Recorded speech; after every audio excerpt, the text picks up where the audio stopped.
Jagged. The fastest, most direct way to grow spiritually is to pick a point way beyond yourself and to fix on that point and not to judge yourself for being short of that point, but to notice the gap between where you are and that point. So, for example, you say to yourself, I'm not going to get disturbed by anything anymore. Just a little point, a little bit beyond you, tiny. I'm not going to get disturbed by anything anymore. Nice point to pick. Certainly, we'd all like to be there. So why not pick a point that's worth reaching? And in order to play with that, because make it a game, it's not guilt, it's not heavy, it's not failure, it's a game. You first, like any other game, you better understand the terms, the rules. And so you question, what does it mean to get disturbed? When I say I'm not going to get disturbed by anything anymore. Well, that's fairly easy. In order to tune in to what you're not going to do anymore, you have to, at least for a moment, albeit just a moment, notice what it looks like inside when you're not disturbed. Notice what it looks like inside when your mind is not being bothered by things, when your heart is not emoting with all kinds of emotions, and maybe you're watching a sunset, maybe you're taking a walk, maybe you're just quiet, just doing okay. You just look at that and you see that it's like a still lake inside of you. There's just not as much noise as there usually is. There's not as many vibrations going on inside of you. You can use whatever terminology you want, but you all know what I mean. We say it's quieter in there. Quieter in terms of noise? No, not physical, auditory noise. Quieter meaning less action, less vibrations, less activity, less disturbance. If you have a lake and it's crystal clear, it's mirror clear, mirror still, you have no disturbance. You have no vibrations. You have no noise. Should something disturb that quiet, you get ripples, you get eddies, you get currents, you get waves, and so on. Whatever it is, to whatever degree the disturbance is, you get what I'll call noise where there was stillness. That is what it is like inside of you. It can get quiet in there. It can get still in there. It's not boring for it to be quiet or still. It's beautiful for it to be quiet and still. You feel a complete sense of overwhelming contentment and well-being. You can look at something while you're quiet and still, and it looks beautiful. It looks interesting. It looks exciting. Stillness permits the soul to reach through and touch this world. When there is disturbance inside of you, then all these energies I've been discussing start to generate currents and eddies and vrittis and vibrations. So now when you look out, the soul looks out into the world, it has to look through that veil that is now disturbed. And when it looks through that, the world looks disturbed. And eventually you'll catch on, that's all that's happening. The disturbances are inside of you, and when you look out, you project them. It's funny, it projects even to action of a word. If I look through dark glasses, I'm not projecting darkness. I'm looking through dark glasses. It's just physics. If you look through a disturbed energy field, what you look at is going to be disturbed. That's why the yogis, the great scriptures, use this analogy of a mirror-clear lake. If you are looking at your reflection in a mirror-clear lake, it could be mirror-clear, right? It could be a mirror of your reflection. You will see just what you look like. If I drop things in that lake and create currents and ripples and all kinds of noise, what does your reflection look like? Exactly the result of every single ripple and every single current is what is going to affect your reflection, isn't it? Where it dents down into a trough, you'll have a dent in your face. Or it flashes up into a wave, you'll be all distorted that way. You will be distorted in exactly the way that the disturbances exist on what you're looking at. It is the same way with your energy body. When you look through this energy field, you don't have to do anything. It distorts what you're looking at. Just like looking through crackled glass or anything else. There's nothing you can do about it. So the world looks disturbing, but not to yogi or the yogini. To the yogi or yogini knows the world is not disturbing. The world looks disturbing for the exact same reason that your image looks disturbing in that lake. And you either can go out and fix your image, good luck. You don't really want to be changing what you're looking at. You want to deal with the disturbance itself, which are these vibrational changes. Believe it or not, those vibrations, those distortions and disturbances in the energy field, they change your whole life. They change your whole world. That is, every single thing that's going on is going on inside of you in that energy field. There is no reason to deal with anything else. So when you say that you're going to set a point out there that says, I'm not going to get disturbed anymore, that's what you're saying.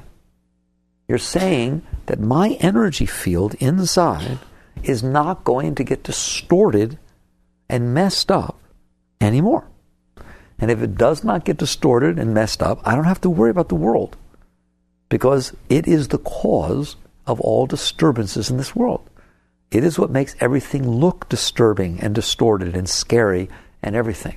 If it is clean and clear, you will see, you can look out and see beauty everywhere. The world is just the world.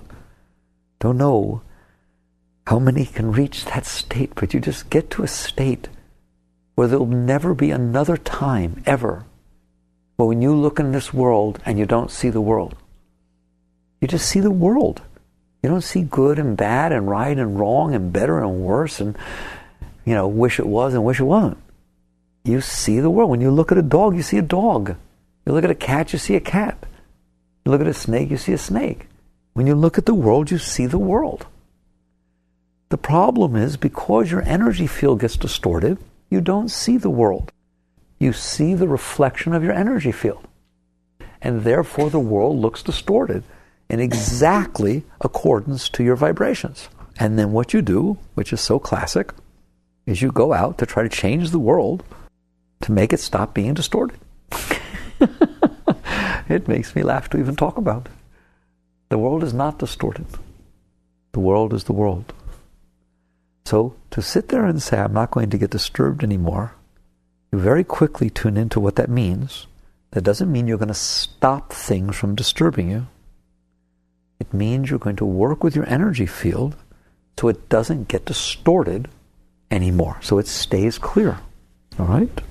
So you sit there and say, I'm not going to get disturbed anymore, and immediately the whole thing changes. It's so beautiful to watch. Now, once you catch on, you have no responsibility for what's going on outside of you, in the sense that it's going to go on. You have not said, I'm going to change the outside. You said, I'm going to change the inside. And that's what it means to work with things that are beyond you. That's beyond you. But to most people, it's beyond you to say, I'm not going to change the outside, because we're so afraid and affected by the outside that the thought of leaving it alone is a scary thought. But you got to contemplate that a little bit, how it is that you can be afraid of life to where you can even let it be what it is. Be afraid of other people where you can't let them be who they are. And you just get to where I'm not going to be like that. Then your work with yourself is the beauty. What am I going to do about the fact that even though I said I'm not going to get disturbed anymore, between you, me, and the lamppost, I do. The energy does get disturbed. It does go through these changes. Well, that's where your real growth starts, is how to learn to work with your energies, how to learn to work with yourself while your energies are going through these changes. And it really is not hard. No matter how many times we talk about it, it just looks easier and easier every single time. You are not your energy field. You are the one that is aware of it. You are watching these energies go through changes. You don't believe it and you don't understand it, but if you would stop touching them, they will go away. If you can keep your hands to yourself then when the world drops its leaves and its petals and its rocks into your lake, I want you to see your inner energy field as a lake. It's a lake of energy. The senses bring in the vibrational changes that happen outside, and they drop into that lake. As they drop into that lake, they create ripples. They make changes. They make an impression. Ramakrishna once said, anger to a saint is like riding on water. When you ride on water, it makes an impression, but the moment your finger moves, it's gone. That's how the senses should be affecting your lake. They should make an impression. Otherwise, you wouldn't be able to see anything, right? The senses have to send the messages in, make an impression upon this energy field so that the consciousness is able to experience it. So you let it come in, it makes its impression, and if you were not to touch it, if you were just to leave it alone, it would be like riding on water. It would make an impression, and as soon as that impression is made so the consciousness can see it, it would disappear. It would just erase. It'd be wiped out, just like that. Just natural process of clean slate constantly, yet there just enough to experience it and then be there for the next moment and the next moment and just keep experiencing these impressions which are gone. If you keep your hands to yourself, this is what will happen.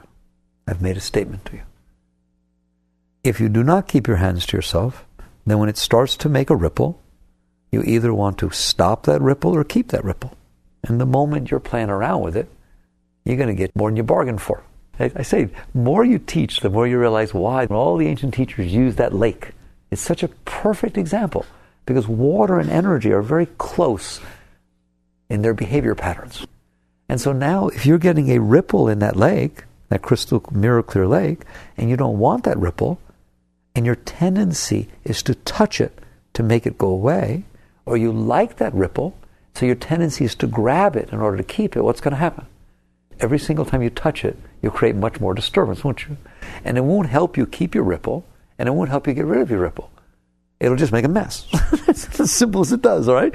You wouldn't be able to figure out where your ripple is anymore if you touch it enough, will you? Either to get rid of it or to keep it. And so now there's more ripples, so you got to touch more, and it just becomes a complete chaos inside. That is the normal state of a human being. It is chaos in there. It is just one disturbance after the other, and it just seems like a life of infinite disturbance. It is only that way because you're touching it. It is not the world creating those disturbances. It is not. The world is coming in and making the impression upon your lake, and it's disappearing. But you're not letting it. It's so cute once you get back far enough and watch this. You're either stopping it from making an impression because you can't handle it, or you're trying to keep the impression. Somebody was very nice to you, had a very nice experience. You don't want it to go away. And so you try to cling to it, to hold on to it, or to push it away. This is the cause of the disturbance. It is not what other people say to you. It is not what other people do. It is not your finances. It is not your family. It is not anything like that. The cause of disturbances is these ripple effects that go on in your energy body. Since it is your energy body that is disturbance, that's what creates disturbance, then whatever is causing it to be disturbed is the cause of disturbance. And what is causing it to be disturbed is not this world. What is causing it to be disturbed is you. Now that's a good thing, because it means you're already free. It means you don't have to change everybody and everything else outside of you in order to come to a state of peace. You only have to work with yourself. It also means that you don't have to try to stop the disturbances from happening. Because in truth, it is your effort to stop the disturbances that is making the disturbances. And you also don't have to try to keep things a certain way, because it is your effort to try to keep them a certain way, inside or outside, that is causing disturbance. Now right there, everyone's lost. It's too Zen. Okay? It's too much the Tao. People want to do something. They want to use their will. They want to have a technique. They want to have something that they can get their hands on that will make the disturbance go away. But it's such a paradox, because it's the act of getting your hands on it that is creating the disturbance. So if you say to yourself, I don't want to be disturbed anymore, what you are saying to yourself is, I want to learn to sit inside without touching. That's what it means. People are so busy renouncing the outside. It has nothing to do with the outside. You renounce the outside all you want. You're still stuck with the inside. If you learn to sit inside without touching, it will all go away. It will all go away. What does it mean to sit inside without touching? Again, it's not something that requires, 6-10 hours of meditation a day for, 3-week retreats. It has nothing to do with that. Ultimately, that helps a great deal, don't get me wrong. But that's not what it has to do with. What it has to do with something very, very real. It has to do with, now that we understand this process of disturbance, you understand what gets disturbed, you understand what it means to not be disturbed, you understand what is causing the disturbance, the dynamics of the world coming in, making its impression, as it should, making its impression upon the lake, and creating its certain amount of ripples, which will then go away, all right? That's not the cause of disturbance. You are the cause of disturbance. Your touching is the cause of disturbance. So now, if you want to end disturbance, if you want to not have any more disturbance anymore, your work is, when the world comes in through the senses, makes the impression upon your energy field, your energy body, and it begins its little ripples, its little vibrations, and then you see this tendency. It's so subtle. Maybe only meditators can see it. I don't know. All right? But you will see it. You will see the tendency for your consciousness, for your being, for you who's watching, to touch. The tendency to do something about it, the tendency to get involved, the tendency to engage, the tendency, in truth, it's only 2 words, the tendency to resist or to cling. You're either trying to push it away or you're trying to keep it from going away. You feel this as an impulse, as a drive, as an urge, as some sort of an energy attraction toward the vibration. Have you felt that? Can you see that? Until you sit there all day seeing that tendency, you can't get out. If it's only something you see like once in a blue moon, oh, isn't that interesting? What do you think is going on the rest of the time? The rest of the time you're getting involved in it and you're creating the disturbances. And then you sit down for your 10 minutes meditation. You say, oh, it's really too disturbed in here. Well, I bet it is. Okay, you sat there and built up quite a storm. Ever get yourself really going? You drive yourself crazy. You just keep touching the stupid thing. You keep making more thoughts and keep having more emotions. The thoughts create emotions. The emotions create thoughts. The thoughts create emotions. And it starts bouncing off and you've got this whole hurricane going on in there on top of your little lake. Can you get tornadoes in there? Ever had a tornado in there in a nice still lake? How about 10 of them at once? You can make quite a mess in there. You're doing that. The world is not doing that. If you were to leave it alone, no matter what's going on, it would just come in and dissipate. It would come in and it would be like, remember, I want you to remember certain things on this talk. You see, the talk's not just analogies. You will find, if you listen, that during the course of your everyday life, you will see these things real. Your inner energy field is to be looked at as a lake that can vibrate and have things touch it and make vibrations. This concept of riding on water, you let things in and you let them make the impression they need to make. But then they're gone. And you're going to see they will go, except that you can't leave them alone. And I want the work to be at that place where you feel the tendency to get involved. So the first thing is I can sit there and talk to you about what should I do if I'm sitting there and I feel this tendency to be involved. But what's the purpose of talking about that if you're not sitting there? Your job is to get conscious enough, because that's what it's about, consciousness, to get conscious enough to see that things come in, they make these impressions. Most of them it's fine, but periodically there's this tendency to touch. This tendency to get involved. To touch what? To touch the person outside? It has nothing to do with the outside. When you're getting somewhere, you will see the tendency to touch is to touch the vibration that got made inside. That's what you're trying to touch. You're trying to get involved in this vibration that is either bothering you or enticing you. And if it is bothering you, you're trying to keep it away from you. I think I told you once before, you'll watch carefully, what you'll see literally is happening is these vibrations, they start on the outer edge, which is where the lake starts. And just like vibrations in a lake go down deeper than just the surface, these vibrations are reaching down, trying to go pass through you. And what will happen is as they go towards your chakras, and it could be any of the chakras, mostly I always talk about the heart, because that's the easiest one to work with, as they move in towards your energy centers, if you don't like that vibration, you will feel tremendous resistance to let that thing get near to your heart. You do not want it to come in close to that center. It's almost like there's a vortex there and it's pulling the thing in, and you then push it away. And you'll see eventually, actually your touching is literally an attempt to keep that vibration from going into your heart center, from going in there. And so the act of pushing it away from a chakra is something I'd love for you to visualize and see, that these energies are coming in and you're holding them away all internally. You can feel it. You do resist this stuff. And so the energy vibrations try to come in and you push them away. Or they touching your heart and you like them, so you hold on to them. So that's literally what's happening. You got to be conscious enough to be there. Now, what do you do if you see the tendency to touch? It was a trick question I got you, because if you do the work to be conscious and be there so that you're aware that you feel this tendency to go down and touch those energies, you did about 99.9% of the work. My part's easy. Because once you're there, it means you've already transcended the energy. If those energies are so overwhelming to you, you're not even there. The minute they happen, you got sucked in. You don't even know where you are. You're just fighting with the energies. The moment you get conscious enough to where you can actually watch these energies start to come, my job's easy. What do you do if you feel the tendency to reach out and touch someone?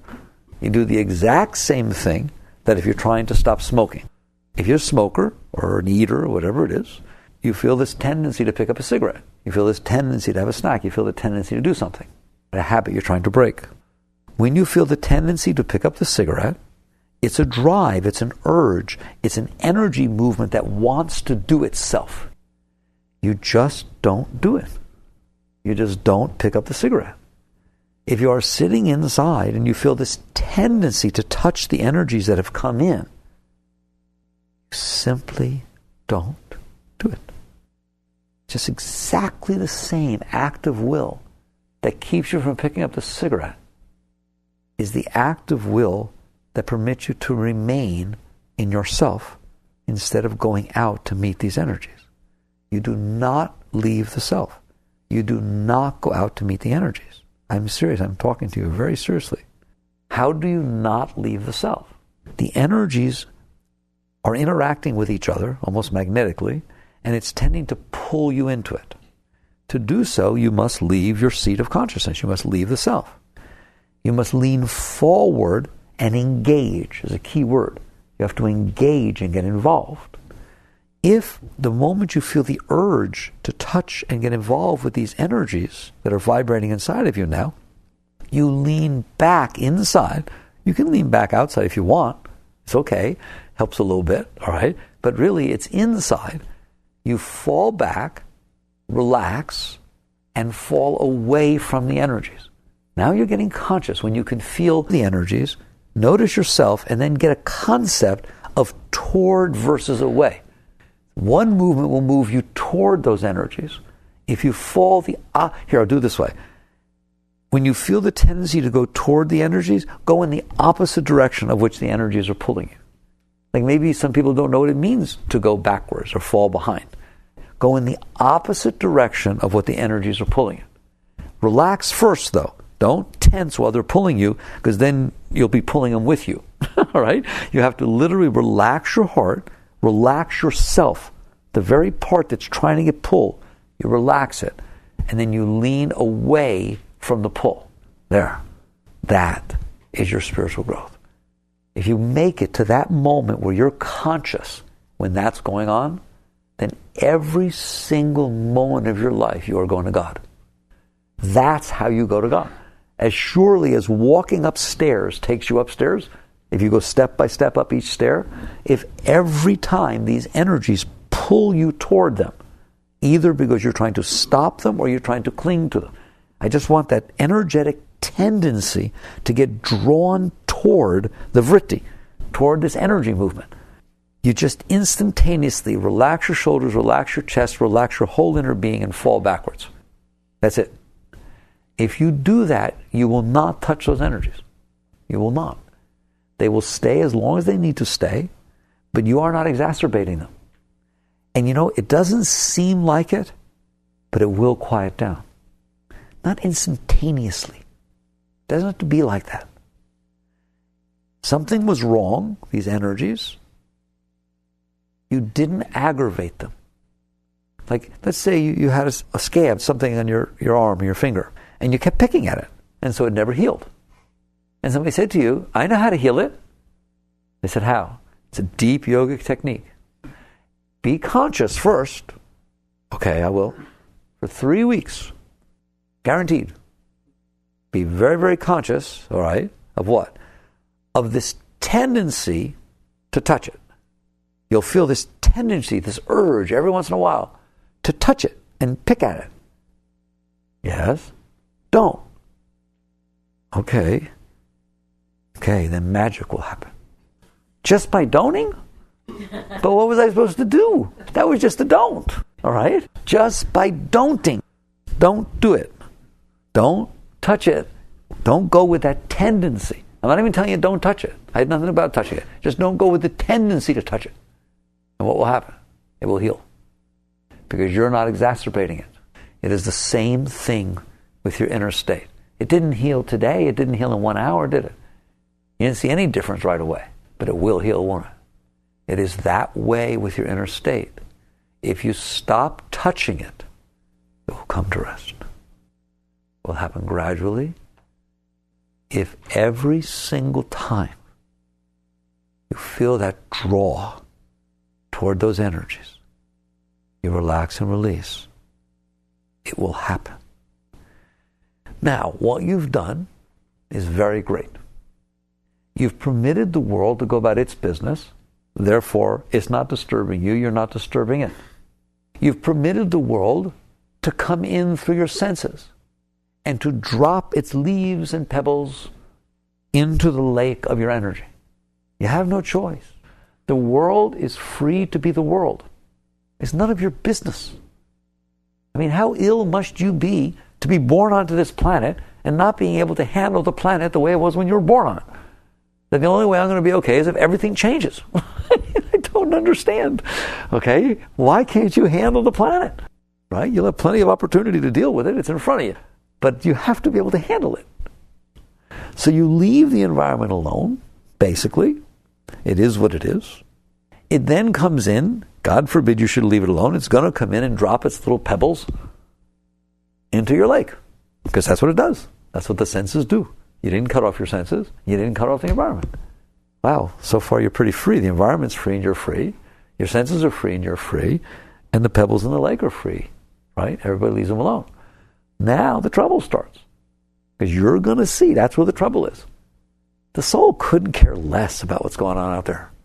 And the soul couldn't care less about the senses. The soul is very close to that lake. The soul sees itself reflected in that lake. It's Narcissus. It got lost. It lost itself in the reflection of your energy field. Are you listening to me? That's what's happening. And when those vibrations come in through your senses and drop their vibrations, their energy, pebbles, into your energy field, and it vibrates in accordance to that, that's what you care about. That's what you're resisting. That's what you're clinging to. That's what you're involved in. So the tendency of the soul to be drawn into those vibrations is all you have to work with. You don't have to work with anything else. That's where it's all happening. And when those vibrations take place, if you fall away from them, back behind them, you're not touching them. You're not disturbing them. And if you don't disturb them, eventually they will not disturb you. Right? You just have some leftover work to do for the mess you already made. So you fall back. If every single time, people can't hear that either. Every single time you relax and release, it will happen very, very quickly. If something happens that's bigger than what you thought you were able to relax or release through, yoga has a technique for that too. Ready? Relax and release through it anyways. That's the advanced technique. Only for people that manage to get past the first stage. You get to the next stage. Until eventually, that's all you're doing, is relaxing and releasing away from the tendency to touch. Now you may think, and I won't get into it big, you may think that if you do that, your life will fall apart. No, your life will come together.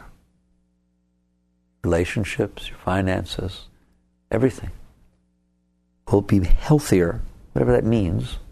You don't know what it would have been otherwise, but you will be more in harmony with your dharma in those things if you are not creating disturbances for you to distort your interaction with them. You'll be clear enough to interact with them at the highest level that is meant to be. That's all I can answer you. You'd like me to say, oh, you'll get rich and you'll get married and all these wonderful things will happen. No one will ever get sick and lions will lay down with lambs. I'm not going to say that to you. I'm not going to say that. I was very careful where I picked my words. Here's the words. If you do this, everything in your life will be to the highest possible place it should be and could be in accordance to what is. So if you were supposed to be going through difficult financial times, instead of it being a complete mess, it will be some difficult financial times that you're at peace with. If it's a relationship and you're attracted to somebody or repulsed by somebody or something's happening, changing, it's not that it won't happen. The world goes on. It's not like some magic that's supposed to make it be the way you want it to be. It just is what it is. And the fact that you're in harmony with it takes the edge off of it. In other words, it won't bother you anymore. That's all I can tell you, all right? And that's got to be the highest it can be if nothing's bothering you anymore, no matter what it's doing. And so you don't get afraid that if you fall back behind it, your life will fall apart. Your life will not fall apart. It will not. Your life will come together. It will come into a harmony. And to fall back behind it does not mean you don't interact with the world. It means you don't touch the vibrations that are coming in. You can interact with the world perfectly well without trying to manipulate those vibrations. There's no problem with it. You just interact with the world. The truth is, you can interact better with the world without creating disturbance. So it becomes very, very simple if you set out in front of yourself that I'm going to live a life without disturbance. You can't do it. It's not something you can do. But you can work with that which I talked about. You can sit back behind yourself and not permit yourself to get sucked into the vibrations when they come in. It takes practice. But as you do it, without knowing what happened, eventually you will be living a life without disturbance. You won't be able to answer how it happened. You won't be able to say when it happened. It isn't like something touched you and all your disturbances go away. It's very much like that little boo-boo on your finger or arm got healed. When did it actually go away? I don't know. It was so gradual, it was so natural, that the only thing you didn't do anymore was touch it. And it healed. That is what is going to happen inside of you if you don't touch those vibrations. You will start to have a life without disturbance. What does it mean to have a life without disturbance? It means the world will unfold. You feel no responsibility for it. You feel no blame. You feel no guilt. You feel no pride, no shame. No pride and no shame. It's just unfolding. It's not even personal. You don't even feel personal. How about if you never took anything personal again for the rest of your life? The world was unfolding and you were sitting there. That's the start of living a life without disturbance. Does that mean you're cold and detached? No. It's the opposite. Because when the world comes in, it doesn't have all this interference. You feel it at a much deeper level. Your heart gets moved with everything that happens. You feel greater joys and greater sorrows and greater everything. But it just lasts while it lasts. And therefore, you're not afraid of it. One thing that happens when you live a life of no disturbance is there is no fear. I'm talking deep yoga here, natural deep yoga. Why would there be no fear? What you're afraid of is those vibrations. You're not afraid of this world. You're afraid that some vibration is going to get in there that you can't handle. You take anything you think you're afraid of and then magically make believe that for some reason, when it happened, it caused a nice vibration inside of you. We'll play opposite day and tell me whether you're still afraid of it. And you say no. Then take the thing you're least afraid of right now and make it so that when it happens, the worst vibration goes on inside that you've ever felt. And tell me whether you're afraid of it. Prove my point, all right? What you care about is those energy movements inside. You become fearless, completely fearless, when you are no longer touching those energies. Once you have realized those energies cannot touch you, they just go through their little ride on water stuff, how could you be afraid of that which is like riding on water? I'm going to write this really mean, nasty thing, but I'm going to do it on water with my finger. Think you can handle it? I think I can handle it. I'm not even sure I know what you wrote. Okay? That is what it's like inside of you. It doesn't matter what comes in. It doesn't matter what it writes. Because you're not touching it, it is like riding on water. Therefore, over time, not at once, but over time, you become fearless. You won't know when it happened. You will not be able to put your finger on it. But you'll just notice that the world can go about its business and there's nothing inside that's resisting. There's nothing inside that's clinging. There's nothing inside resisting. There's nothing inside that's afraid, because you realize all that the world can do is ride on your water. Okay? That's all it can do is ride on your water unless you touch it. Then you start to get the mess. Do you all understand that? There is nothing more empowering than what I just told you. The only thing the world can do is ride on your water. It can't hurt you unless you resist. And if you go in there and start messing with it, resisting or clinging, it creates hurricanes and tornadoes and all kinds of very interesting things. But then it's under your control, isn't it? Completely 100%. You get to decide. That's very empowering. So your fearlessness comes from understanding the only thing that can disturb me is if I touch it. I ain't touching it. And you have the right to say that, don't you? You're in there. And all you have to do is fall away from the tendency to touch. People think things like jealousy and fear and anxiety and self-consciousness and embarrassment and insecurity, that you can't really get rid of these things, you can just learn to live with them. That is not true. What is happening is you're really holding them at bay, and that's why they don't go away.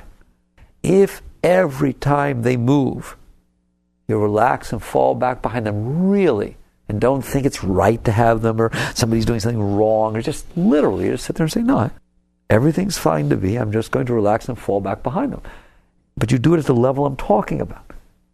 It's going to go away. It will go away. Everything will go away. So your transformation becomes every moment of every day if you do something like I said, which is to pick something that's beyond yourself.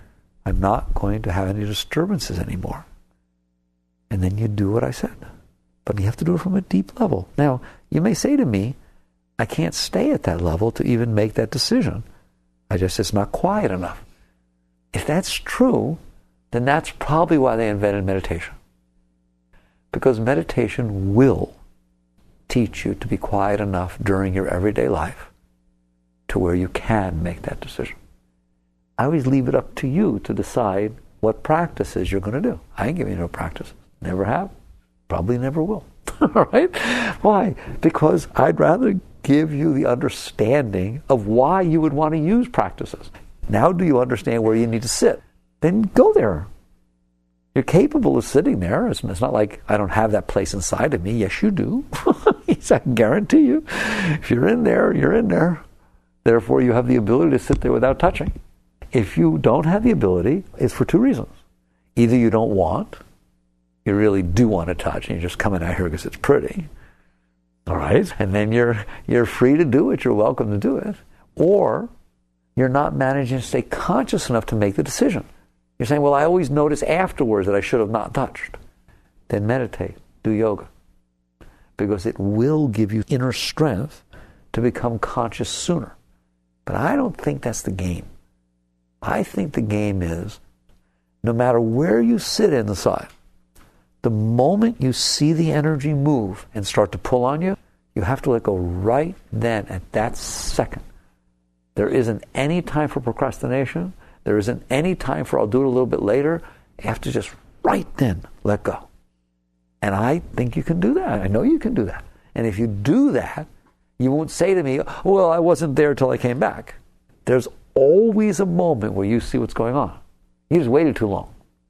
You got to do it right away. The minute you feel the energy starts to shift, you're going to get used to what it feels like. You just let go right then. You don't play around.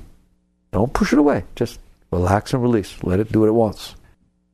This is a lot of fun. I think it's the most exciting journey. I know it is. The most exciting journey that anyone could ever take.